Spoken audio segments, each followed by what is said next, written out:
Hello, ഇത് നമ്മൾ കോഴിക്കോട് പോയ ബാക്കി വിശേഷങ്ങളാണ്. അപ്പോൾ രാത്രിയൊക്കെ നല്ല വൈബ് അടിച്ചിരുന്ന് ഞങ്ങൾ കുറേ നേരം സംസാരിച്ചിട്ട് നല്ല വൈകിട്ട് ഉറങ്ങിയപ്പോൾ. അതുകൊണ്ട് തന്നെ രാവിലെ എണീക്കാനും വൈകി. പിന്നെ ഞാൻ കാക്കുനോട് പറഞ്ഞിരുന്നു ഞാൻ വൈകിട്ട് എണീക്കുള്ളൂ എന്നുള്ളത്.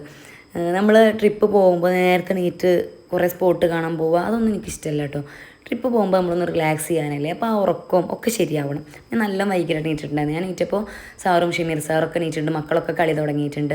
പിന്നെ ഞാൻ എവിടുന്ന ബ്രേക്ക്ഫാസ്റ്റ് കഴിക്കുക എന്ന് ചോദിച്ചപ്പോഴാണ് ഷമീർ സാറ് പറഞ്ഞത്. ഷമീർ സാറുടെ ഒരു ഫ്രണ്ട് ഉണ്ട് ഇവിടെ, വെറുതെ വിശേഷം അറിയാൻ വിളിച്ചപ്പോൾ ബ്രേക്ക്ഫാസ്റ്റ് അവർ കൊണ്ടുവരാമെന്ന് പറഞ്ഞിട്ടുണ്ട്. അതുകൊണ്ട് അവർ ബ്രേക്ക്ഫാസ്റ്റും കൊണ്ട് വന്നതാണ് കേട്ടോ. അതാണ് സാറിൻ്റെ രണ്ട് ഫ്രണ്ട്സ്. അപ്പോൾ നല്ല പത്തിരി, കൈപ്പത്തിരിയോ പത്തലോ അങ്ങനെ എന്തോ ഒരു പേര് പറഞ്ഞു, അതും പൊറോട്ടയും നല്ല അടിപൊളി ചിക്കൻ കറിയും ഒക്കെ അവർ കൊണ്ടുവന്നിട്ടുണ്ട്. അപ്പോൾ നമ്മളതൊക്കെ കഴിച്ച് നേരെ ഇറങ്ങിയിട്ടുണ്ട്. ഇറങ്ങുമ്പോൾ എങ്ങോട്ടാണ് പോകണമെന്നൊന്നും പ്ലാൻ ഉണ്ടായിരുന്നില്ല കേട്ടോ. പിന്നെ വണ്ടിയിൽ നിന്ന് അങ്ങനെ സംസാരിച്ചപ്പോൾ എസ് എം സ്ട്രീറ്റ് പോകാമെന്ന് പറഞ്ഞു. എനിക്കും റൈസാക്കും എസ് എം സ്ട്രീറ്റ് പോകാനാണ് താല്പര്യം. കുട്ടികൾക്ക് ഹൈലൈറ്റ് പോയിട്ട് സ്നോ സിറ്റിയിൽ കയറാനുമാണ്. അപ്പോൾ രണ്ടും നടക്കും എന്ന സമയമുണ്ടല്ലോ എന്നുള്ളൊരിതിൽ നിന്നാണ് ഫസ്റ്റ് നമുക്ക് എസ് എം സ്ട്രീറ്റ് പോകാമെന്ന് പറഞ്ഞിട്ട് ഞങ്ങൾ ഇറങ്ങിയിട്ടുണ്ട്. ഞാൻ എങ്ങോട്ട് പോകുമ്പോഴും എല്ലാവർക്കും നമുക്ക് എത്ര ഡ്രസ്സാണോ വേണ്ടത് അതിനേക്കാളും ഓരോ ഡ്രസ്സ് കൂടി അധികം കരുതലുണ്ട്. ഇപ്രാവശ്യം പോയപ്പോൾ ചിലപ്പോൾ ഒരു ദിവസം കൂടി അധികം സ്റ്റേ ചെയ്യണം എന്നുള്ളൊരു പ്ലാനിലാണ് പോവുകയും ചെയ്തിട്ടുണ്ടായിരുന്നത്. പിന്നെ മക്കൾ കുറേ ഇലയൊക്കെ പറിച്ചിട്ടാണ് നൈഷ് വണ്ടി കയറിയിട്ടുള്ളത്. അത് കളയാൻ പറഞ്ഞിട്ട് അവളെ കേൾക്കണമില്ല. ഞാനില്ലേ ബീച്ച് സൈഡിലൊന്നും ഇതുവരെ പോയി നിന്നിട്ടില്ല. എനിക്ക് ബീച്ച് സൈഡിൽ നിന്നപ്പോൾ എനിക്ക് ഭയങ്കര ഇഷ്ടമായിട്ട് ഈ ഒരു സ്ഥലം. നമ്മളവിടെ നിന്ന് ഇങ്ങോട്ട് പോരുമ്പോൾ ഒരു ഭയങ്കര വിഷമം, എന്തോ കുറേ കാലം നമുക്ക് അറ്റാച്ച്മെൻ്റ് ഉള്ളൊരു സ്ഥലത്ത് നിന്ന് തിരിച്ചു വരുമ്പോൾ ഒരു മനസ്സിലൊരു വിങ്ങലുണ്ടാവില്ല, അതേ ഫീൽ ആയിരുന്നു. അപ്പോൾ ഞാൻ കാക്കുനോട് പറയുന്നു, കാക്കു നമുക്ക് ഒരു ദിവസം കൂടി നിൽക്കണം, പക്ഷെ എനിക്ക് കുറേ ആൻസർ ഷീറ്റുകൾ ചെക്ക് ചെയ്യാനുണ്ട്. അപ്പോൾ അതിനെപ്പറ്റി ആലോചിച്ചിട്ട് കാര്യമല്ല. പക്ഷെ ആഗ്രഹമുണ്ട്, പക്ഷേ സാഹചര്യം അനുകൂലമല്ല. അതുകൊണ്ട് എന്തായാലും രണ്ടും കൽപ്പിച്ച് ഇൻഷാ അല്ലാഹ് ഇനിയും വരണം എന്നുള്ള ഒരു പ്ലാനിൽ നമ്മൾ നേരെ എസ് എം സ്ട്രീറ്റിൽ വന്നിട്ടുണ്ട്. ഇവിടെ പേ പാർക്കിലൊക്കെ വണ്ടിയൊക്കെ ഇട്ട് ഞാനും റഹീസിയും ആർമാദിക്കാൻ പോയിട്ടുണ്ട്. മക്കളെയും കാക്കൂനെയും സാറിനെയൊക്കെ ഒരു ഭാഗത്ത് നിർത്തി നിങ്ങളെന്താ ചൈക്കോനി കുറച്ച് നേരം ഞങ്ങളുടെ സമയമെന്ന് പറഞ്ഞിട്ട് ഞാൻ റേസ് ഇറങ്ങി നടന്നിട്ടുണ്ട്. അവരെക്കുറിച്ചൊന്നും പിന്നെ ഞങ്ങൾ അറിഞ്ഞിട്ടില്ല. ഞങ്ങളങ്ങനെ ആടിപ്പാടി കുറേ കടയിലൊക്കെ കയറി. അപ്പുറത്തെ കടയിൽ ഇതിനേക്കാൾ നല്ലതുണ്ടാവും, അപ്പുറത്തെ കടയിൽ ഇതിനേക്കാൾ നല്ലതുണ്ടാവും എന്ന് വിചാരിച്ച് പോയി 2 മണിക്കൂർ കഴിഞ്ഞ് നിങ്ങളത് കഴിഞ്ഞില്ലേ എന്ന് ചോദിച്ചു ഒരു വിളിച്ചപ്പോഴാണ് ഞങ്ങൾക്ക് ബോധം വന്നിരിക്കുന്നത്. അപ്പോഴത്തേനും നമ്മളൊന്നും പർച്ചേസ് ചെയ്തിട്ടൊന്നുമില്ല. പിന്നെ ഞങ്ങൾ എന്തൊക്കെയോ കാണിച്ചിട്ട് പിടിക്കുന്നൊക്കെ ആക്കി അത്ര സമയം പോയത് നമ്മൾ അറിഞ്ഞില്ല. വിചാരിച്ചതൊന്നും വാങ്ങാനും പറ്റിയില്ല. നമ്മൾ അതിൻ്റെ ഒരു 50% പോലും എത്തിയിട്ടുണ്ടായിരുന്നില്ല മുട്ടായി തെരുവിൻ്റെ എന്നുള്ളതാണ്. പിന്നെ നമ്മൾ അവിടുന്ന് എന്നാലും ഞാൻ ഡ്രസ്സും കുറച്ച് എനിക്ക് ഇഷ്ടപ്പെട്ട സാധനങ്ങൾ കുറച്ചൊക്കെ വാങ്ങിച്ചിട്ടുണ്ടായിരുന്നു. റേസിങ് ഡ്രസ്സൊക്കെ എടുത്തിട്ടുണ്ടായിരുന്നു. അപ്പോഴത്തേനും നല്ല വിശന്നിട്ടുണ്ട് കേട്ടോ ഞങ്ങൾക്ക്. അതിനിടയ്ക്ക് മക്കൾ അവിടുന്ന് പായസമോ എന്തൊക്കെയോ വാങ്ങിച്ച് കഴിച്ചിട്ടുണ്ട് എസ് എം സ്ട്രീറ്റിൽ നിന്ന്. അതുകൊണ്ട് അവർക്ക് വലിയ പ്രശ്നം ഉണ്ടായിരുന്നില്ല. അങ്ങനെ ഞങ്ങളൊരു 4 മണിക്കൊക്കെ ഒരു 3:30 ആയിട്ടുണ്ട് ലഞ്ച് കഴിച്ചപ്പോൾ. നല്ല ബിരിയാണി ആയിരുന്നു കേട്ടോ, കോഴിക്കോടൻ ബിരിയാണി, അടിപൊളി ബിരിയാണി ആയിരുന്നു. പിന്നെ നമ്മൾ അപ്പോൾ ഇല്ലേ ഈ റെസ്റ്റോറൻറ്റ് കയറിയപ്പോൾ നമ്മൾ നേരെ എ സിയുടെ താഴെ ഇരുന്നിട്ടുണ്ടായിരുന്നു. അവിടെ ഭയങ്കര തണുപ്പായിരുന്നു. എന്നിട്ട് റൈസ് സീറ്റ് മാറി വരെ ഇരുന്നു, തണുപ്പ് സഹിക്കാൻ പറ്റാത്ത.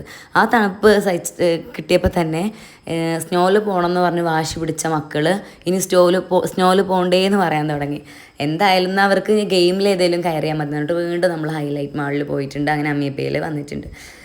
അങ്ങനെ ഒരു കാർഡൊക്കെ എടുത്ത് ഇവർ ഓരോ ഗെയിം കളിച്ചുകൊണ്ടിരിക്കുകയാണ്. ഇതിൽ ഓരോ ഗെയിം കളിക്കുമ്പോഴും നമുക്ക് കിട്ടിയ സ്കോറിനനുസരിച്ച് ഒരു കാർഡ് വരും. നമുക്ക് 500 ആൻഡ് എബോവ് കാർഡുകൾ ഉണ്ടെങ്കിൽ അവിടുന്ന് അതിനനുസരിച്ചുള്ള ചെറിയ ചെറിയ ഗിഫ്റ്റുകൾ നമുക്ക് കിട്ടും. അപ്പോൾ അത് ഒരു ഭയങ്കര രസമായിരുന്നു കേട്ടോ. കാർഡ് കളക്ട് ചെയ്യുക, കുട്ടികളുടെ അതേ ഒരു ആവേശമായിരുന്നു എനിക്ക് റൈസാക്കൊക്കെ ചെയ്യുക. കുട്ടികളെ കളക്ട് ചെയ്യുക, കുട്ടികളെ കയറ്റുക, നമ്മളും ഹെൽപ്പ് ചെയ്യുക, കുറേ പോയിൻ്റ് വാങ്ങുക, കുറേ കാർഡ് വരിക, അങ്ങനെ. അപ്പോൾ നല്ല രസമുണ്ടായിരുന്നു സംഭവം. ഇതിനൊക്കെ ഇടക്കും ഞാൻ ചിന്തിച്ചിരുന്നത് എനിക്ക് തിരിച്ചു പോകുമ്പോൾ പാത്രപ്പൂരയിൽ കയറണം, അത് ക്ലോസ് ആവോ നമ്മൾ തിരിച്ചു പോകുമ്പോഴത്തേനും, അങ്ങനെ ഒരു ഇതുണ്ടായിരുന്നു. അതുകൊണ്ട് കുറച്ച് നേരത്തെ ഇവിടെ നിന്ന് ഇറങ്ങുക എന്നുള്ളത് ഇങ്ങനെ എൻ്റെ മൈൻഡിൽ തോന്നിയിട്ടുണ്ടായിരുന്നു. അപ്പോൾ ഞാനത് കാക്കുനോട് പറയുകയും ചെയ്തിട്ടുണ്ടായിരുന്നു, കാക്കും കുറച്ച് നേരത്തെ പോകണം അവിടെ കയറാമെന്നുള്ളത്. ഞങ്ങളെപ്പോഴും ലുലുവിൽ കയറിയാലൊക്കെ ഇതൊന്ന് ട്രൈ ചെയ്യും കേട്ടോ, കുട്ടികൾക്ക് കിട്ടുമെന്നുള്ളത്. പക്ഷെ എപ്പോഴും തന്നെ വളരെ ദയനീയമായിട്ട് പരാജയപ്പെടലുണ്ട്. ഇപ്രാവശ്യം ഇഷമോളെ കളഞ്ഞ് ശ്രമിച്ചിട്ടുണ്ട്, പക്ഷേ പരാജയപ്പെട്ടിട്ടുണ്ട്. നൈഷു പിന്നെ എന്നും ഇങ്ങനെ വല്ല സേഫായി കുഞ്ഞു കുട്ടികൾ കയറുന്നതിലൊക്കെയാണ് അവൾ കയറുക. ഞാൻ ഈ വോയിസ് കൊടുക്കുന്നത് ശരിക്കും ഒരു തീരെ മൂടില്ലാണ്ടല്ലേ, ഭയങ്കര ടയേർഡാണ്. പക്ഷെ ഇനി ഇത് ഇട്ടിട്ടില്ലെങ്കിൽ അത് ഇടൂല, കാരണം എൻ്റെ ഫോൺ മെമ്മറി ഫുള്ളാണെന്ന് ഫോൺ ഓപ്പൺ ചെയ്യുമ്പോഴത്തേനും ഇങ്ങനെ നോട്ടിഫിക്കേഷൻ വന്നുകൊണ്ടിരിക്കുന്നുണ്ട്. പിന്നെ ഈ ഫോൺ ഹാങ് ആവും, എനിക്ക് എത്രയും പെട്ടെന്ന് ഫോൺ ക്ലിയർ ചെയ്യണം.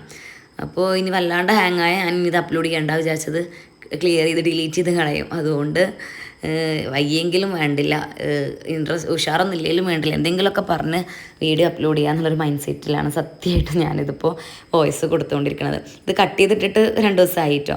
പിന്നെ ഓരോരോ തിരക്ക്, ഒരു മൂഡ് വരണം എനിക്ക് വീഡിയോ എടുക്കണമെങ്കിലും അത് വോയിസ് കൊടുക്കണമെങ്കിലും എഡിറ്റ് ചെയ്യണമെങ്കിലും ഒക്കെ. ഞാൻ ഓവറായിട്ട് പ്രഷർ ചെയ്തിട്ട് ഇതൊന്നും ചെയ്യലില്ല. ഇതൊക്കെ ഞാൻ ചെയ്യണത് എൻ്റെ ഒരു ആശ്വാസത്തിനും എൻ്റെ ഒരു സന്തോഷത്തിനുമാണ്. അപ്പോൾ ആ സന്തോഷത്തിനെ ബാധിക്കുന്ന രീതിയിൽ ഇത് വരുമ്പോൾ ഞാൻ അതവിടെ നിർത്തും, അങ്ങനെയൊക്കെ ചെയ്യാം. അപ്പോൾ ഇതും അങ്ങനെ തന്നെയാണ്. ഈ വോയിസിൽ ചിലപ്പോൾ എനിക്കറിയില്ല എന്തൊക്കെ ഞാൻ പറയണത് തന്നെ എനിക്കറിയണില്ല കേട്ടോ. പക്ഷേ ഇതവിടെ വേണം എനിക്ക്. അങ്ങനെ ഞാനില്ലേ ഇഷമോൾക്ക് ലാസ്റ്റ് മടുത്തു കേട്ടോ. ഈ പോയിന്റ് കഴിയണമില്ല ഈ കാടത്തെ. അപ്പോൾ ഇഷമോൾ പറഞ്ഞു ഇതിൽ കയറിക്കൊണ്ടുണ്ട് 3Dൻ്റെ ഇതിൽ കയറി. ഞാൻ ഇഷ പറയാ അന ഈ ഓരോന്ന് കാണിക്കണാണിപ്പോൾ പൊട്ടത്തിയാളെ പോലെ ഉണ്ടായിരുന്നു, തലയൊക്കെ അങ്ങനെ ചെരിക്കും കയ്യും കൊണ്ട് ഇതൊക്കെ കാണിച്ചു എന്നൊക്കെ പറഞ്ഞു. എന്നിട്ട് അവൾ കുറേ വീഡിയോ ഒക്കെ എടുത്ത് വെച്ചു. പിന്നെ നല്ല ബോറുള്ള ഭാഗങ്ങളൊക്കെ ഞാൻ കട്ട് ചെയ്തിട്ട് വിദഗ്ധമായിട്ടാണ് ഈ വീഡിയോയിൽ ആഡ് ചെയ്തിട്ടുള്ളത്.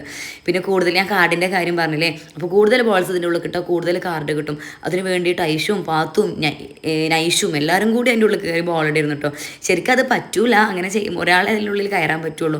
പക്ഷേ വേറെ ആരുടെയും കണ്ണിൽ പെടാത്തതുകൊണ്ടാണ് തോന്നുന്നു വലിയ കുഴപ്പമുണ്ടായിരുന്നില്ല. അതൊന്ന് പെട്ടെന്ന് കുറേ കാർഡ്സ് എന്ന് വരും കേട്ടോ. അപ്പോൾ ഇഷമോൾക്ക് ഭയങ്കര മോട്ടിവേഷനായിട്ട് ഇഷമോൾ അതിൽ കയറി കുറേ കാർഡ് എടുത്തു. അങ്ങനെ ഞങ്ങൾക്കൊരു 600 അങ്ങനെ എന്തോ കാർഡാണ് വന്നിട്ടുണ്ടായിരുന്നത്. ഇതിന് മുമ്പ് കുറേ ഗെയിംസ് കളിച്ചതിന് ശേഷമാണ് ഇങ്ങനെ ഒരു കാർഡ് ഉണ്ടെന്ന് ഞങ്ങൾക്ക് മനസ്സിലാവണം. അപ്പോൾ നമ്മുടെ കുറേ കാർഡ് അങ്ങനെ നഷ്ടപ്പെട്ടിട്ടുണ്ട്. എന്നിട്ട് ആ ഒരു കാർഡിന് നമുക്ക് കിട്ടിയ ഗിഫ്റ്റ് ഈ 2 സ്പിന്നറായിരുന്നു. ബിഷപ്പിന് യേശുവിന് ഓരോന്ന് കിട്ടി, അതുകൊണ്ട് അടി ഉണ്ടാവില്ലല്ലോ. പിന്നെ റൈസക്കൊക്കെ കുറേ കാർഡ് കിട്ടിയിട്ടുണ്ടായിരുന്നു. പിന്നെ അവർക്കൊരു 2 പൗച്ചാണ് അവർക്കും ഗിഫ്റ്റ് കിട്ടിയിട്ടുണ്ടായിരുന്നത്. അപ്പം അങ്ങനെ പിന്നെ ഞാൻ പറഞ്ഞല്ലോ എനിക്ക് പിന്നെ വരാനിങ്ങനെ ഒരു ഇത് തോന്നി, ഒന്നുകിൽ അവിടെ നിൽക്കണം ആ ദിവസം, അല്ലെങ്കിൽ അപ്പം തന്നെ തിരിച്ചു പോരണം. ആ ഒരു മൈൻഡ് സെറ്റിലാണ് ഞാൻ. കാക്കു പറഞ്ഞാൽ നമുക്ക് നിൽക്കാം, ഇന്നും കൂടി നിന്നിട്ട് പോവാമെന്ന് പറഞ്ഞു കാക്കു. പക്ഷേ എനിക്ക് ആൻസർ ഷീറ്റുകൾ ഞാൻ ഫുള്ള് ചെക്ക് ചെയ്തിട്ടുണ്ടായിരുന്നില്ല. അപ്പോൾ എന്തെങ്കിലും പണികൾ പെൻഡിങ് ഉണ്ടെങ്കിൽ എനിക്കത് ഒരു സമയവും എൻജോയ് ചെയ്യാൻ പറ്റില്ല. അപ്പോൾ ഈ ഒരു ദിവസം കൂടി നിന്ന് എൻ്റെ കയ്യിൽ നിന്ന് പോവുമോ എന്ന് എനിക്കൊരു സംശയം, പിന്നെ ഒരു സമാധാനം ഉണ്ടാവില്ല. നോക്കി വെച്ച് പോയാൽ മതിയായിരുന്നു, ഫുള്ള് അത് ചെയ്തതുമില്ല. അപ്പോൾ എന്തായാലും ഞാൻ കാക്കനോട് പറഞ്ഞു നമുക്കിനി പിന്നെ നോക്കാം, എന്തായാലും നമുക്ക് പോവെന്ന് പറഞ്ഞിട്ട് ഞങ്ങൾ അങ്ങനെ തിരിച്ചു പോന്നിട്ടുണ്ട്. ഭയങ്കര സങ്കടം എന്നിട്ട് റൈസാനോടൊക്കെ യാത്ര പറയുമ്പോൾ എന്താ അറിയില്ല, ഞങ്ങൾക്ക് അന്ന് ഓൾറെഡി അറ്റാച്ച്ഡ് ആണ്. പക്ഷെ നമ്മൾ പിന്നെയും കാണുമ്പോൾ ഒന്നും കൂടി അറ്റാച്ച്മെൻറ്റ് കൂടുമല്ലോ. അപ്പോൾ എനിക്ക് ഭയങ്കര സങ്കടം തോന്നി അവളോട് യാത്ര പറഞ്ഞപ്പോൾ. പിന്നെ ഞങ്ങൾ വരുമ്പോൾ ചായയൊക്കെ കുടിച്ചു. നൈഷ അപ്പോൾ ഉറങ്ങിക്കുക ഞങ്ങൾ ചായ കുടിക്കാൻ ഇറങ്ങിയ സമയത്ത്. അപ്പോൾ പിന്നെ അവൾക്ക് ജ്യൂസ് പാഴ്സൽ വാങ്ങിച്ച് പിന്നെ അവൾ നീറ്റപ്പോൾ കൊടുത്തിട്ടുണ്ട്. പക്ഷേ നമ്മൾ പാത്രപ്പുര എത്തിയപ്പോൾ അവൾ ഉറങ്ങായിരുന്നു. നമ്മൾ ഉണർത്തിയതാണ്. അതിൻ്റെ ഒരു വാശി ഭയങ്കരമായിരുന്നു. പാത്രപ്പുര കയറിയിട്ട് എനിക്ക് വിചാരിച്ച പോലെ നോക്കാനോ വീഡിയോ എടുക്കാനോ ഒന്നും പറ്റിയിട്ടുണ്ടായിരുന്നില്ല. പക്ഷേ എനിക്ക് മനസ്സ് നിറഞ്ഞിട്ടോ, കുറേ പാത്രങ്ങളല്ലേ. പിന്നെ എനിക്ക് ആഗ്രഹിച്ച 2-3 പാത്രങ്ങളും കുറച്ചധികം സാധനങ്ങൾ ഞാൻ ഇവിടുന്ന് വാങ്ങിയിട്ടുണ്ട് കേട്ടോ. അതൊക്കെ കാണിക്കണം എന്നൊക്കെ ഞാൻ വിചാരിച്ചതാണ്. പക്ഷേ നൈഷുവിൻ്റെ സ്വഭാവം ഭയങ്കര വാശിയായതുകൊണ്ടേ എങ്ങനെയും കഴിഞ്ഞൊന്ന് പോന്നാൽ മതി എന്നുള്ളൊരു ഇതില്ല. പക്ഷേ ഒക്കെ വാങ്ങിക്കേണ്ടതൊക്കെ ഞാൻ വാങ്ങിച്ചു. അപ്പോൾ ഇത്രേ ഉള്ളൂ നമ്മുടെ ഈ ഒരു കോഴിക്കോട് ട്രിപ്പിൻ്റെ വിശേഷം.